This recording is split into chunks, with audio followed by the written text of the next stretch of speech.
Welcome to Real World Peaceful Parenting, a podcast for parents that are tired of yelling, threatening, and punishing their kids. Join mom and master certified parent coach Lisa Smith as she gives you actionable, step-by-step strategies that'll help you transform your household from chaos to cooperation. Let's dive in. Welcome to today's episode. Today's episode is for all of you out there who might be feeling discouraged in holding limits for your kids. I just want you to know that I see you and you are not alone. This is one of the hardest things for me in parenting. And so today, I want to share some insight and maybe even help you find a new way to think about the value of holding the limit all the way through to the end. I've talked about holding limits in a lot of podcast episodes, and it's possible you might be doing everything right. Building connection, setting limits, explaining the consequences if and when your child opts for them. You might be doing everything right in being empathetic, holding space, using the tools I hear you and tell me more, and you're even practicing not taking things personally. But still, your kids may not be responding the way you envisioned they would. And maybe you're putting in all this work and doing all the heavy lifting in your attempts to build connection, and all you get in return is what feels like rejection. Hear me when I tell you this. In the midst of the storms, it is normal and natural not to feel the connection you have been building when you're setting a limit and holding to it. When your child or spouse or your mother or the stranger next to you in seat 22A is having a meltdown, their body is so filled with cortisol that they are in fight or flight. And when they are in fight or flight, there is no connection. It is not possible to connect in that moment. I don't care who you are. It is not possible. I love the saying that I kind of think I made up, but maybe I didn't, but I say it a lot. In the history of mankind, no one's ever calmed down by being told to calm down.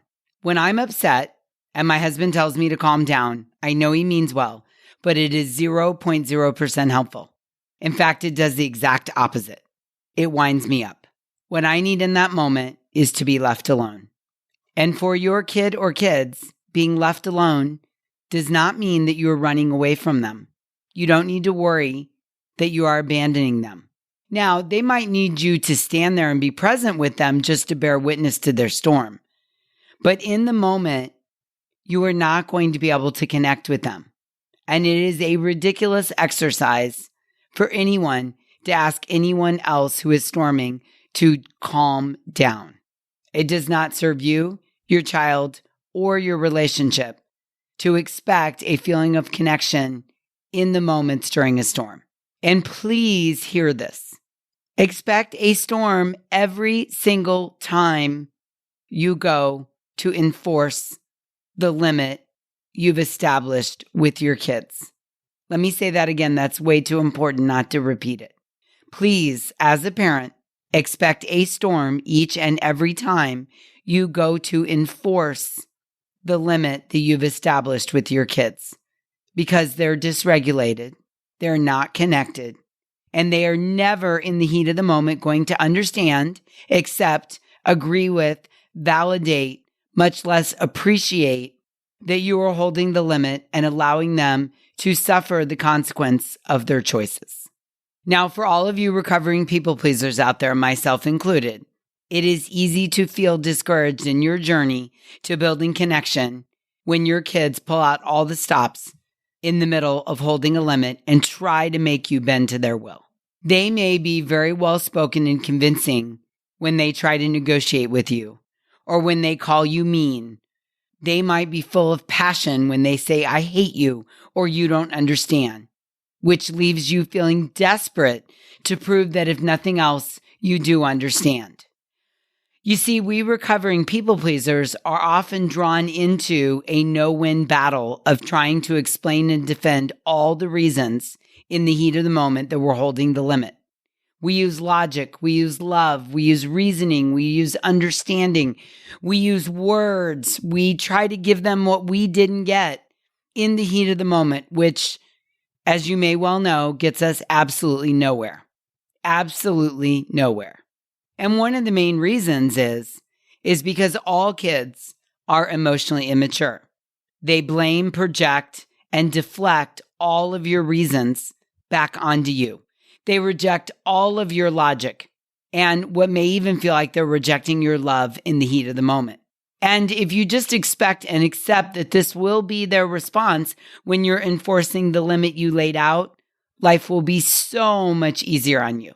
You will not storm alongside them and get dysregulated because you're expecting them to be emotionally immature when it's the moment to enforce the limit. I encourage you to ask yourself 2 questions. What am I making it mean when I go to enforce a limit? And what is the lesson I really want my kid to learn here? This is really important. You ask yourself, what is the lesson I am attempting to teach? Now, here's what I know. You get to choose what you're going to make their emotionally immature response mean. You get to choose. You can choose to make it mean they really don't hate you, or you can make it mean they do. You can make it mean they really do think you're mean, and they really don't know you as a person and as a parent who loves them more than life, which I guarantee will lead to nothing but your own suffering and dysregulation. Or you can make it mean they're upset and they don't want, which is human nature, to feel the consequence. You can make it mean they're wrong about you, that they have an underdeveloped brain, that they're emotionally immature, that they're blaming, deflecting, and projecting all of their big emotions like regret and disappointment and frustration and anger onto you, which, by the way, is the highest compliment you can receive as a parent because it proves that they see you as their safe place where they can unload their emotional backpack and know that you are still going to love them even when they show you their shadow side. Choosing to believe the latter option will help you stay regulated in your higher brain and give you the grace to bear witness to their storm with patience and empathy and without taking it personally. That's where the connection comes in. Sometimes doing and saying nothing while staying present to just bear witness is the connection. It is. I encourage you not to rush in to connect prematurely. Because remember, when I am emotionally immature, I am blaming, deflecting, and projecting my emotions onto you. And I am externalizing my big emotions. So when someone is in a cycle of emotional immaturity, there is no space to connect. When someone is emotionally mature, they're self-reflecting, they're self-regulating, and they're holding space for other people's emotions. When your child regulates after the storm, you can look at them and say, hey, listen, sweetheart, I gave you plenty of time to do what you needed to get done in order to do the thing you wanted to do. We talked about this. And I told you what the consequence would be if you didn't follow through. It is in this moment later when we're both calm and regulated where your kid will be able to wrap their brain around the limit you set ahead of time and the consequence.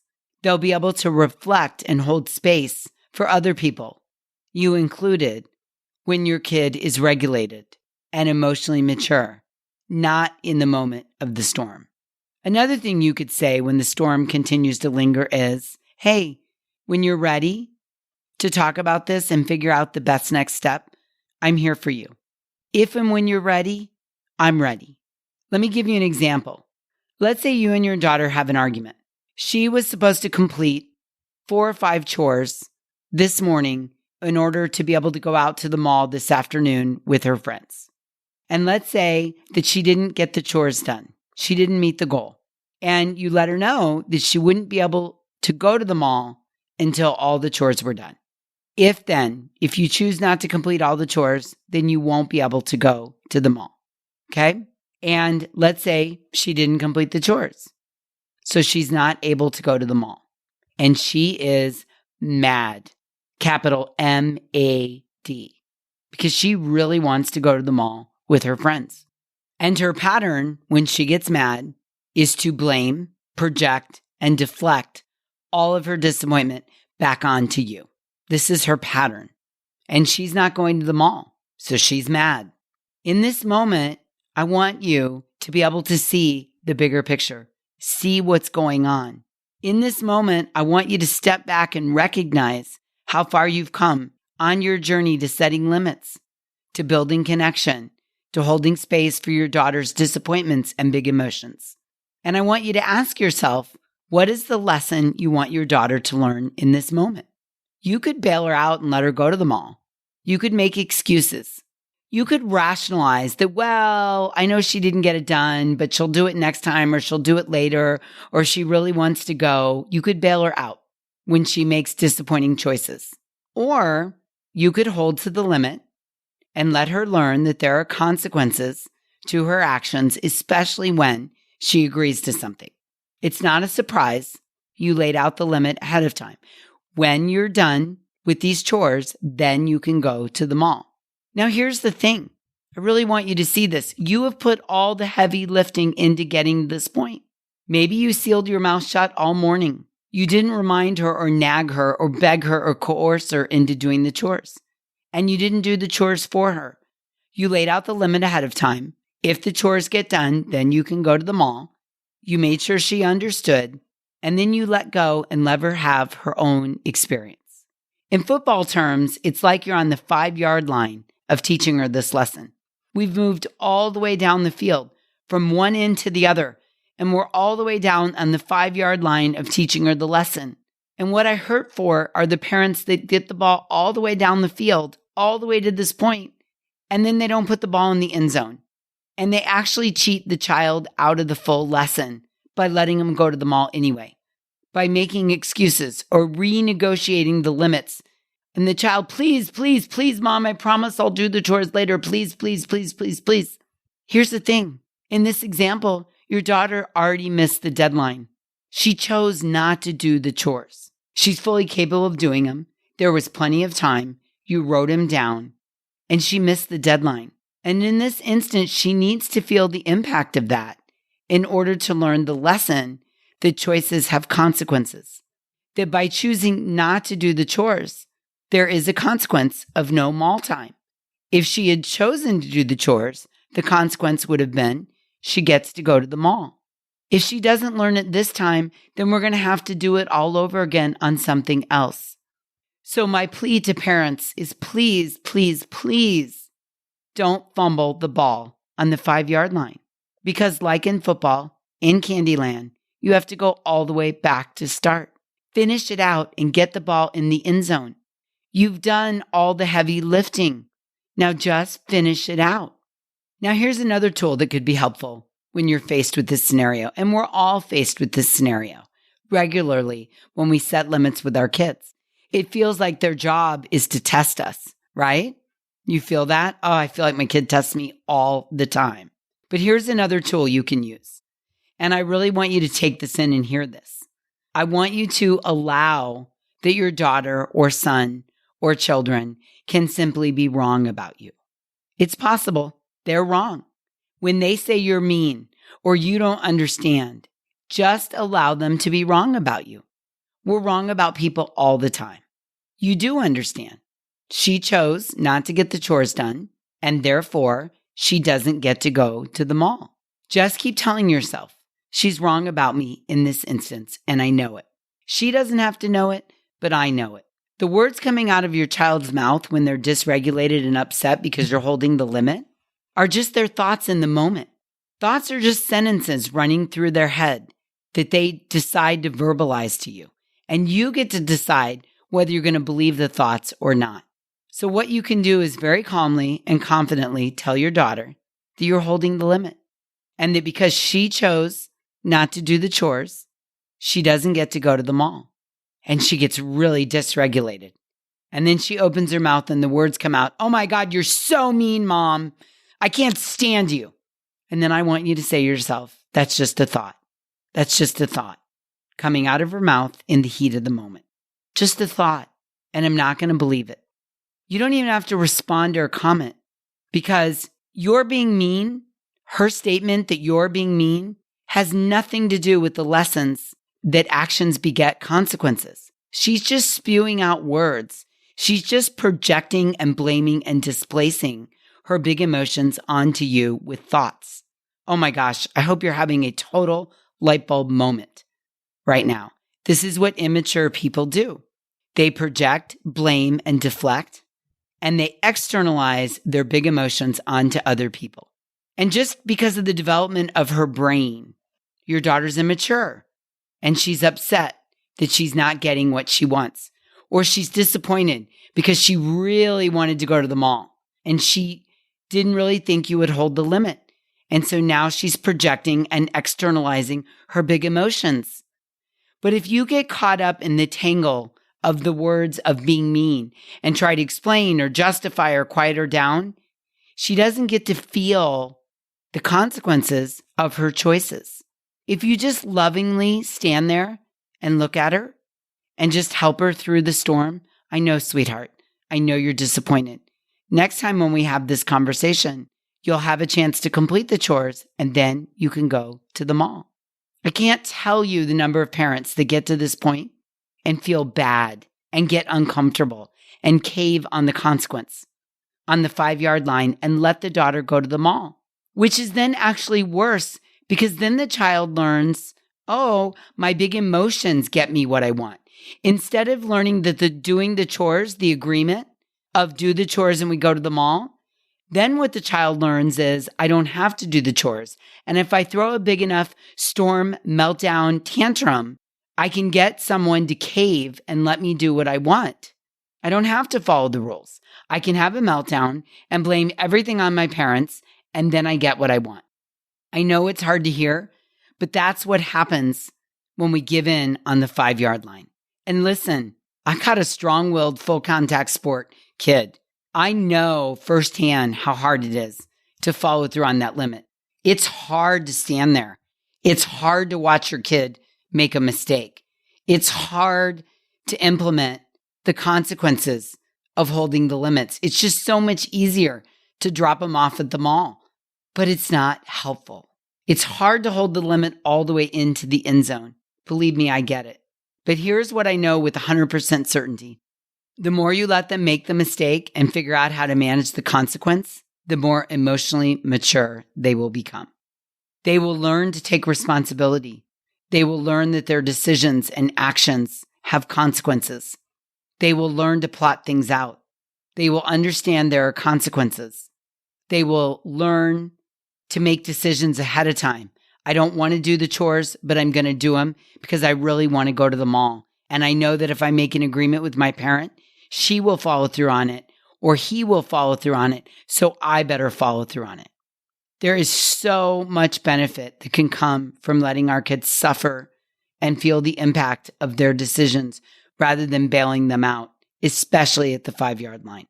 Suffering through and with emotional immaturity will actually help your kids become emotionally mature. The only way to learn to take responsibility for things is if people do not bail us out. That will lead to self-reflection, self-regulation, and the ability to hold space for the situation and the people around me. As the parent, when you get really grounded in holding the limits, you teach a lesson. You don't even have to entertain middle brain thoughts about your own character or worth or ability to understand. You can just see the stormy moment for what it is, a storm, emotionally immature moment in your child's life, and be okay with it.